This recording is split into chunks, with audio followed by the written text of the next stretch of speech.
अमेरिकी इंटेलिजेंस का कई बार यह खुलासा हो चुका है, कई बार अमेरिकी इंटेलिजेंस ये रिपोर्ट दे चुकी है और मैं आपको बता बता के थक चुका हूं। लेकिन आज वेस्टर्न इंटेलिजेंस का भी खुलासा वही है जो अमेरिकी इंटेलिजेंस का था। ये रही अमेरिकी इंटेलिजेंस के बाद वेस्टर्न इंटेलिजेंस की रिपोर्ट, जिसमें बताया गया है कि ईरान का नुकसान बहुत हुआ है। नो डाउट, शुरू से कह रहा हूं कि ईरान का नुकसान बहुत हुआ है। ईरान का नुकसान तो बहुत हुआ है, लेकिन आज भी वो पूरी तरह से जंग के लिए तैयार है। उसने जो टॉप के लीडर्स हैं जिनका नुकसान हुआ, टॉप के लीडरों को उसने खोया, उसने रिप्लेस भी कर दिया है। उन जगहों पर कोई जगह खाली नहीं है। अभी किसी को मारा, अगले आधे घंटे में उनकी पोजीशन पर कोई और। वेस्टर्न इंटेलिजेंस कह रही है और यह भी कहा है कि अगर दोबारा हमला किया जाता है ईरान पर, तो ईरान के पास इतनी मिसाइल और इतने ड्रोन हैं कि वो दोबारा से पलट कर जवाब जरूर देगा। यानी ईरान की फौज जो धमकी दे रही है IRGC कि इस बार अगर दोबारा से अमेरिका ने गलती की तो दोबारा मजा चखाएंगे, ये धमकी ईरान की सच्ची साबित होगी। मैं पिछले 3 दिन से ये बता रहा हूं लगातार। ऐसा नहीं है कि ईरान शांत बैठ गया है। जो इराक के अंदर ही जो ईरान समर्थक ग्रुप है, ईरानी ड्रोन से इराक के कुर्दिश लड़ाकों के ऊपर फिर से हमले हुए हैं। पता नहीं कितना बुरा वक्त था इन कुर्दिश लड़ाकों का कि अमेरिका के बहकावे में आकर ईरान पर हमला करने की तैयारी करने लगे, और ईरान तब से अब तक सबको मारना बंद कर चुका है, लेकिन इन बिचौलियों को ज्यादा बजा रहा है। मेरे दोस्तों, अब कुछ तस्वीरें हैं, बहुत बुरी लग रही हैं लोगों को। ये देखिए, पाकिस्तान के आसिम मुनीर ने तेहरान जाकर ईरान के राष्ट्रपति पेजेश्कियान से भी मुलाकात की है। पाकिस्तान की डेलीगेशन ईरान पहुंची। ईरान के टॉप लीडर, चाहे वो राष्ट्रपति हो चाहे विदेश मंत्री, उनसे मुलाकात की है। भारत में न्यूज चैनल गोदी मीडिया मजाक उड़ा रहे हैं, स्क्रिप्ट लिख कर ला रहे हैं और ये कोशिश कर रहे हैं कि पाकिस्तान की बेइज्जती की जाए जिससे सरकार हमारी खुश हो। लेकिन ये दोगलापन नहीं तो क्या है कि अगर फलाना आदमी अपने ट्वीट पर आके कह दे कि 40 मिनट डोनाल्ड ट्रंप से मेरी बात हुई, तो 1 घंटे का प्राइम टाइम शो कर दिया जाता है, जबकि अगला ये भी नहीं बताता कि 40 मिनट में खाका खीकी खूकू ही के अलावा क्या बात हुई है। वेस्टर्न इलाके की बात हुई है, जंग पर बात हुई है, नॉर्मल, वो हम बिना जाने समझ सकते हैं कि क्या बात हुई है। लेकिन अगर 40 मिनट एक आदमी ईरान के राष्ट्रपति से बात कर ले या विदेश मंत्री से, तो भारत में इस टाइम वो प्राइम टाइम बन जाता है। लेकिन भिखमंगा हो, गरीब हो, फटीचर हो, अरे मैं कह रहा हूं दुनिया का सबसे गंदा आदमी हो, लेकिन अगर वो मीडिएशन करा रहा है और इस वक्त उसका सितारा चमक रहा है, ईरान पहुंचकर टॉप लीडरों से मिल रहा है, तो गोदी मीडिया कुछ ना कुछ कहानी निकाल कर ला रही है। गरीब पाकिस्तान, फटीचर पाकिस्तान, आसिम मुनीर को भेज दिया, खुद क्यों नहीं गए? अच्छा खुद गए, आसिम मुनीर क्यों नहीं गया? अच्छा आसिम मुनीर गया, पाकिस्तान का प्रधानमंत्री गया, तो पाकिस्तान का विदेश मंत्री क्यों नहीं गया?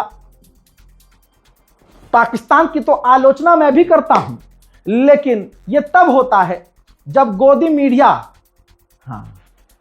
बड़ा अमाउंट, बड़ा चेक बीजेपी से लेती है, फिर मजबूर हो जाती है कि दुनिया में कुछ भी अच्छा हो वो सब बुरा दिखाना है ताकि हमारा वाला चमकता रहे। भले ही तस्वीरें तकलीफ पहुंचा रही हैं गोदी मीडिया को, क्योंकि गोदी मीडिया को यह सुनना और एक समाज को यह सुनना ज्यादा अच्छा लगता है कि गोदी मीडिया के चैनल पर कोई उनके धर्म का आकर फर्जी मेयर चीख चीख कर कहे कि इस्लामाबाद पर कब्जा कर लिया है, हमारी नौसेना बस घुसने वाली है, भारत की फौज पाकिस्तान में घुसकर इस्लामाबाद पर कुछ ही देर में कब्जा कर लेगी। यह सुनना जिस भीड़ की आदत हो, उसे सच क्यों पसंद आएगा?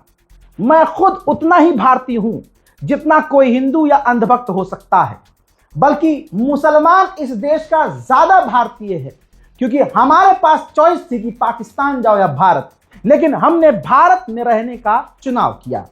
बहरहाल दुनिया देख रही है कौन कैसा है, किसका बज रहा है और कौन बज रहा है।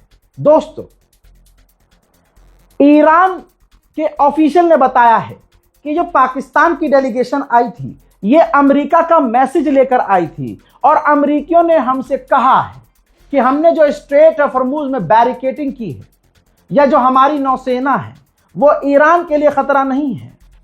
हम ईरान के जहाजों पर बमबारी नहीं करेंगे। बताइए, शुरू से अब तक मैं आपको दिखा रहा हूं कि टेबल के ऊपर ट्रंप की सरकार और टेबल के नीचे ट्रंप की सरकार ये है। नहीं समझे अभी भी? तो क्या फायदा इतनी एक्टिंग करने का? 50 रुपये आपके अकाउंट से कटने चाहिए, मेरे नहीं, क्योंकि मैं तो ठीक ठाक कर ही लेता हूं, तभी तो आप हंसते हैं। कमाल की बात यह है, अंधभक्त कंफ्यूज है कि करे तो करे क्या, ट्रंप को सपोर्ट करें या ट्रंप का विरोध करें। मोदी जी का भी सपोर्ट कर रहे हैं तो थोड़ा सा घबरा रहे हैं, क्योंकि अभी अभी अंधभक्तों के मकान भारत के कई इलाकों में कहीं बाजार के रूप में, कहीं मकान के रूप में तोड़ दिए गए हैं। राष्ट्र सर्वोपरि, तो बेहतर यही होगा कि अंधभक्त अपने पजामे में रहें। अब जरा यहां देखिए, पूर्व उपराष्ट्रपति थी कमला हैरिस। भारतीयों ने और अंधभक्तों ने बहुत प्यार इनको भी दिया था, क्योंकि भारतीय मूल की थी। गोदी मीडिया ने नगाड़ा और डंका पीटा था, क्योंकि ये उपराष्ट्रपति जो पूर्व थी, ये भारत की कमला हैरिस है। अब ये डोनाल्ड ट्रंप का विरोध कर रही हैं और गैस और पेट्रोल पंप पर जाकर वहां डोनाल्ड ट्रंप का विरोध कर रही हैं और कह रही हैं कि तुम्हारी लड़ाई की वजह से, तुम्हारी पर्सनल खुन्नस की वजह से आज अमेरिकियों को महंगाई का सामना करना पड़ रहा है। मोहतरम हजरात, यहां पर अब अंडुओं को देखना होगा कि ये इसका साथ देंगे जिसका कल तक साथ दे रहे थे, या आज ये इनको गाली बकेंगे। उधर ब्लूमबर्ग ने भी रिपोर्ट छाप दी है, जिसमें यह बताया गया है कि अमेरिका की ऑयल कंपनियां, ऑयल डिस्ट्रीब्यूट करने वाली कंपनियां, मैन्युफैक्चर करने वाली कंपनियां भी ईरान से जंग नहीं चाहती हैं। अमेरिका की इस वक्त हरकत वो है जैसे कोई बड़ा घर का छोटे से बच्चे को जबरदस्ती थप्पड़ मारकर दवाई पिलाता है उसकी अच्छाई के लिए, कि भाई पी, तेरी दवा है, इससे तू ठीक होगा। ईरान को भी वही बच्चा समझा है, जबकि ईरान बच्चा नहीं बाप है। उसे पता है जो ये दवाई पिला रहा है ये दवाई नहीं जहर है, इसलिए ईरान अपने हिसाब से डील एक्सेप्ट करेगा। लेकिन अब ये जो एग्जाम्पल जिस लिए दिया है सुनिए, अमेरिका एक तरफ डील करने की बात कर रहा है, प्रपोजल रख रहा है, दूसरी तरफ बच्चा समझ के ईरान को धमका रहा है कि अगर हमारा प्रपोजल एक्सेप्ट नहीं करा तो हम बमबारी करेंगे। जिस तरह की ईरान पर पहले ही बमबारी हो चुकी है, जिस तरह ईरान पर अमेरिका की पहले ही बमबारी हो चुकी है, ईरान का बच्चा बच्चा बेखौफ है, बेखौफ था, बेखौफ रहेगा। हजरात, कम से कम अंडुओं को अपनी औकात में रहना चाहिए कि जिसको वो मानते हैं वो लड़ता नहीं किसी से, और जिसको सपोर्ट कर रहे हैं बाहर वाले को, ट्रंप को, वो सबसे लड़ता है और सारी दुनिया उसके खिलाफ है। अगला 2 दिन में ऑपरेशन सिंदूर बंद कर देता है, और जिसके कहने पे बंद करता है, जो उसने ऐलान किया था कि पाकिस्तान और भारत की जंग रुकवा दी है मैंने, वो खुद आज सारी दुनिया में लड़ता फिर रहा है। उसने क्यूबा को अब धमकी दे दी। धमकी का असर यह हुआ कि क्यूबा की सरकार ने ऐलान किया है कि हम जंग की तैयारी कर रहे हैं। अब आप सोचिए, आप हिंदू हो, मुसलमान हो, सिख हो, ईसाई हो, आप सब चीजें छोड़ दीजिए, बस इतना समझिए कि पूरी दुनिया के लिए जो खतरा है वो ट्रंप है कि नहीं, जो अपने वादों पर नहीं टिका। आया था चुनाव लड़के ये कहता हुआ कि मैं पूरी दुनिया से जंग खत्म करूंगा, लेकिन साले ने ये नहीं बताया था कि सबसे बड़ी जंग मैं छेड़ दूंगा। IRGC के टॉप कमांडर ने कहा है कि अगर दुश्मन ने कोई हरकत की और हमला किया तो हम जवाबी हमला करने के लिए और बड़ी कार्रवाई के लिए तैयार हैं। जहां आपने रूस और यूक्रेन की जंग में मेरे ही चैनल पर देखा और मैंने आपको दिखाया कि चाहे रूस के लोग हों चाहे यूक्रेन के लोग हों, सेना में भर्ती होने से बच रहे हैं और भाग रहे हैं। यूक्रेन के लोग तो अपना मुल्क छोड़कर भाग गए हैं। ज़ेलेंस्की दूसरे देशों से, यूरोपियन यूनियन से मांग कर रहा है कि हमारे जो लोग आपके यहाँ छुपे हुए हैं, भाग कर आए हुए हैं, आप उन्हें अपने मुल्क से निकालिए, डिपोर्ट कीजिए, ताकि वो यहाँ आए और अपने मुल्क के लिए लड़ें। ऐसे ही रशिया क्या कर रहा है? रशिया ने भारतीय हों, युगांडा के लोग हों, जर्मन फ्रांस के लोग हों, अफ्रीका के लोग हों, जो वहां बेचारे पढ़ने गए थे, धोखे से उन्होंने जंग में भेज दिया। मेरी बात गलत नहीं है, इंडियन रिपोर्ट्स में ये तमाम चीजें शाया हो चुकी हैं। भारतीय कई नागरिक रशिया की जंग में बेगुनाह मारे गए हैं। पढ़ने गए थे, डॉक्टर बनने गए थे, वहां जबरदस्ती फौजी बना दिए, फ्रंट लाइन पर भेज दिया और वो मारे गए। हालांकि जो एक कॉल पर पापा ने वॉर रुकवा, पापा अब उसके बाद वॉर नहीं रुकवा पाए। समझ रहे हैं आप? जहां देश की, अपने ही मुल्क की लड़ाई लड़ने को लोग तैयार नहीं है। यह रिपोर्ट पढ़ लीजिए।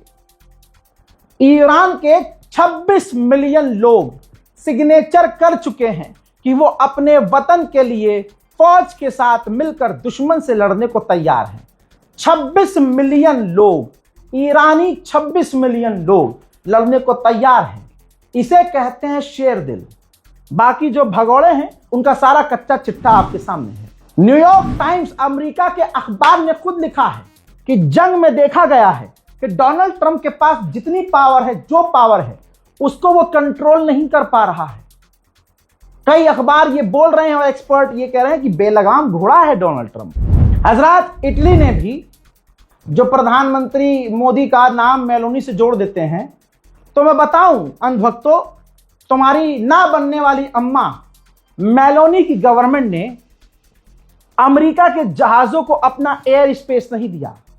अब जब वो खबर अखबार में छपी तो गुलाबी सुअर बौखला गया और खबर को रीशेयर करते हुए लिखा कि इटली ने हमारी मदद नहीं की और जब इटली को हमारी जरूरत होगी हम इटली की मदद नहीं करेंगे। यहां पर खबर यह भी बता दूं आपको, अमेरिका की गवर्नमेंट ने अपने यूरोपियन देशों को बताया है कि जो जंग चल रही है हमारी, इस जंग की वजह से आपसे जो हथियारों का सौदा है हम उसको समय से नहीं दे पाएंगे, समय लगेगा। खाने पीने के लिए अमेरिकी सैनिकों के पास खाना भी नहीं है। यही सच्चाई है। अमेरिका में भुखमरी है।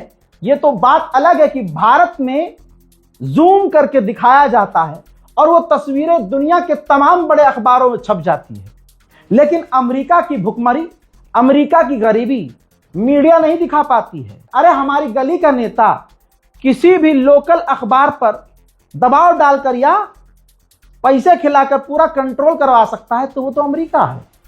तो सोचिए अमेरिका किस किस तरह की खबर को छुपा देता है। यकीन मानिए अमेरिका की वो तस्वीर जो हमें दिखाई नहीं जाती वो बहुत बुरी है। अमेरिका की फौज को हम सोचते होंगे क्या क्या खाना मिलता होगा। अमेरिका का एयरक्राफ्ट कैरियर, जिसमें ऑब्वियसली फौज है अमेरिका की टॉप फौज, जो ईरान के खिलाफ अमेरिका का एयरक्राफ्ट कैरियर जा रहा है, समुद्र में है। पता है अमेरिकियों को उस जहाज में, एयरक्राफ्ट कैरियर में खाना कैसा मिल रहा है? देखो, थाली पूरी भरी भी नहीं है और खाने को यह है क्या समझ से परे है। और आपको बता दूं कि यह शिकायत की गई है, यह तस्वीर लीक हो गई है अमेरिका के एयरक्राफ्ट कैरियर के ऊपर मौजूद सैनिक के द्वारा कि यह खाना मिल रहा है। यह खाना खाकर हम लड़ेंगे कैसे? नेतन्याहू का बयान भी सामने आया और नेतन्याहू ने दोहराया कि हम भले ही लेबनान में सीज फायर के लिए तैयार हो गए हैं, लेकिन लेबनान में हमारी फौज रहेगी। जहां जहां मौजूद थे हम वहां रहेंगे। और मैंने डोनाल्ड ट्रंप से बात की और कहा है कि ईरान का न्यूक्लियर प्रोग्राम हमें खत्म करना होगा। बाकी इजराइल का कमांडर आपकी स्क्रीन पर है। इजराइल का यह कमांडर लेबनान के लोगों को धमकी दे रहा है, कह रहा है जिन इलाकों से तुम भागे हो और जहां हम मौजूद हैं, सीज फायर का मतलब यह नहीं है कि तुम वहां वापस आओ, वापस ना आना वरना नुकसान तुम्हारा होगा। यानी यह कैसा सीज फायर है कि लोग अपनी जगह पर वापस नहीं आ सकते और जितनी जगह पर इजराइल घुस चुका है अब वहां इजराइल जमा रहेगा। सीज फायर करके भी लेबनान का क्या ही फायदा हुआ जब लोग अपने इलाकों और घरों पर वापस नहीं आ सकते। उधर लेबनान में जैसे ही सीज फायर का ऐलान हुआ और कंफर्म हुआ, ईरान के लोगों के अंदर जोश और खरोश नजर आया। ईरान के अंदर जनता लेबनान के लिए नारेबाजी कर रही है। मुझे पूरी दुनिया में कोई मुस्लिम ऐसा देश दिखा दो जहां लेबनान के समर्थन में सड़कों पर आम लोगों ने प्रदर्शन किया हो, कोई नहीं।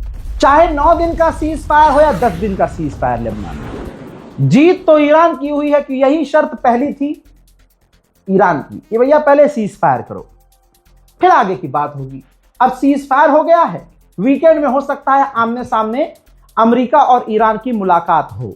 ऐसे में ईरान के पार्लियामेंट स्पीकर ने सीज फायर का ऐलान होते ही मुबारकबाद दी और कहा कि ये हमारी शर्त थी और ये इसलिए हुआ है क्योंकि हिजबुल्लाह बहुत ताकतवर है। तो कई तरह की उन्होंने बातें लिखी, लेकिन बेसिकली कहने का मतलब यह है कि ईरान का झंडा ऊपर हो गया कि शर्त ईरान की मान ली गई। लेकिन अब आप कहेंगे रजा भाई ये तो दोगलापन है, जो लेबनान के अंदर इजराइल घुसा हुआ है उस पर सारा ईरान ही बोले क्या? जितना ईरान ने किया है तुम्हारे अब्बा मोहतरम कर सके कोई अरब मुल्क? लेकिन रुक जाओ, ठहर जाओ, पिताजी अभी हैं। ये रहा ईरान की सरकार का अपडेट। ईरान की सरकार ने मांग की है कि इजराइल ने भले ही सीज फायर किया है, लेकिन लेबनान की जमीन से एक एक इंच जो आगे घुसा है इजराइल पूरी तरह से पीछे हट जाए, लेबनान के अंदर से इजराइल की फौज बाहर निकल जाए। हजरात, यहूदी ईरान में भी तो रहते हैं। अब जरा यहूदियों को देखिए, जो ईरानी यहूदी हैं, आयतुल्लाह सैयद अली खामनाई जो शहीद हो गए अमेरिका इजराइल के हमले में, उनकी याद में यहूदियों ने प्रोग्राम रखा और उस प्रोग्राम में बढ़ चढ़कर ईरानी यहूदियों ने हिस्सा लिया। जो काम पड़ोसी मुल्क कर रहा है उसकी बुराई करनी है, मौका लगे तो ट्रंप को भी नीचा दिखाना है। हालांकि मेन आदमी बोलेगा नहीं, लेकिन आज से 48 घंटे तक आपको यह खबर दिखेगी कि डोनाल्ड ट्रंप ने मुबारकबाद पेश की है तरनजीत सांधू को, जो अब दिल्ली के लेफ्टिनेंट गवर्नर बन चुके हैं। कहा कि ये अमेरिका के पूर्व एम्बेसडर रहे हैं भारत की तरफ से। मैं मुबारकबाद पेश करता हूं, कामयाबी की दुआ करता हूं, ब्ला ब्ला ब्ला। इतना ही है ट्वीट, इतना ही है ट्रंप ने जो पोस्ट किया है। लेकिन आप इंशाल्लाह देखने वाले हैं गोदी मीडिया इसको कितना बड़ा चढ़ा कर लिखेगा। बात करें अंधभक्तों की तो फॉर्मूला बिल्कुल सिंपल है। जो भी मुसलमानों का नरसंहार करेगा यह तुरंत उसे अपना नाजायज बाप बना लेगा। जरा इस रिपोर्ट को देखिए, न्यूज 18 का है। नेतन्याहू के बारे में, तुर्की के बारे में खबर छपी। खबर नहीं पढ़ी, बस नेतन्याहू की तस्वीर देखी और विवेकानंद नायक नाम के बंदे ने लिख दिया नीचे कमेंट में, जो ये असल में भगवान है जिसने इस दुनिया में प्रकट होकर, पैदा होकर फैसला किया है मैं शैतानों को मारूंगा। आप समझ रहे हो, ये नेतन्याहू नहीं है, ये एक झुंड का अब नया बाप है, नया भगवान। इंडिया में ईरान की एम्बेसी ने नेतन्याहू के घिनौने चेहरे को खोला है, जिसमें पिछले 30 साल की रिकॉर्डिंग है। 30 साल में यानी 2026 से लेकर उल्टा दिखाया है कि पिछले 30 सालों तक इसने हमेशा हर जगह, हर प्लेटफॉर्म, यूएन से लेकर न्यूज चैनलों पर एक ही बात कही कि ईरान बॉम्ब बना रहा है, ईरान परमाणु बना रहा है, ईरान परमाणु बनाने वाला है, ईरान परमाणु बना लेगा।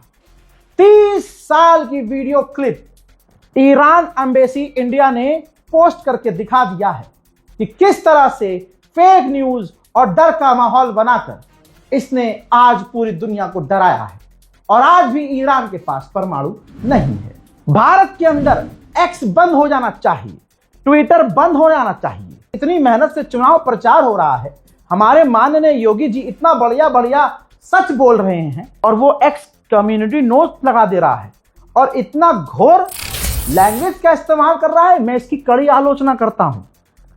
माननीय योगी आदित्यनाथ ने लिखा कि गौ माता को कटने नहीं देंगे और हिंदुओं को बटने नहीं देंगे। आप देख रहे हैं कितने प्यार से योगी आदित्यनाथ जी विकास की, अस्पताल की, रोड की, सड़कों की, विकास की, इमारतों की, रोजगार की बात कर रहे हैं। लेकिन यहां पर कम्युनिटी नोट आ जाते हैं और एक्स की कम्युनिटी नोट आप पढ़िएगा, एक भी जुमला मेरा नहीं है। लिखा भाजपा का असम का मुख्यमंत्री हेमंत कहता है कि गाय का मांस खाएं पर घर के अंदर खाएं। वस्तुतः भाजपा एक दोगली पार्टी है जिसको हिंदुत्व या गाय से कोई मतलब नहीं है। इन दोगलों का एक ही ध्येय, बस किसी भी तरह से सत्ता हासिल करना है। ये एक्स का कम्युनिटी नोट माननीय मुख्यमंत्री योगी आदित्यनाथ जी के ट्वीट पर आया कैसे? ये तो देश विरोधी ऐप है। भारत के अंदर एक्स को योगी जी को बदल देना चाहिए, बंद कर देना चाहिए, या फिर एक्स का नामकरण करके अक्सु त्रिवेदी कर देना चाहिए। फिलहाल के इस रिपोर्ट में इतना ही। इस रिपोर्ट को शेयर कीजिए, प्यार फैलाइए, नफरत से दूर रहिए, प्यार बांटिए। वो वाला प्यार मत बांटिए जो बंबई में एक सुअर, मुसलमान नामी सुअर, भले ही 180 झूठ है, लेकिन कम से कम कई 4-5 लड़कियों के साथ, नाबालिग लड़कियों के साथ प्यार बांट रहा था। बल्कि वो प्यार क्या बांट रहा था मुझे बताने की जरूरत नहीं है। अब उसकी वजह से, उस एक कांड की वजह से तमाम बड़ी खबरें दब गईं। अब ये मेन मुद्दा है, ये मेन मुद्दा है। वो जो महाराष्ट्र के बाबा जो भविष्य बताता था, शादीशुदा औरतों को अपने कैबिन में बुलाकर, जिसकी सैकड़ों वीडियो वायरल हुई, वो खबर दब गई। माननीय प्रधानमंत्री मोदी को मारने का प्लान जिसने बनाकर CIA को भेजा था, वो तिवारी ऊंची जात का, बिहार का मामला था, अब वो भी दब गया है।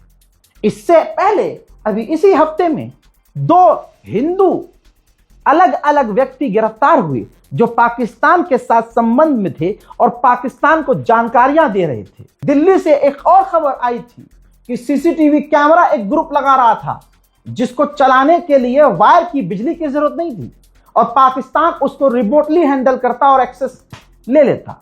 ये तमाम बड़ी खबरें अब बड़ी नहीं है। बड़ी खबर ये है जो मैंने आपको बताई।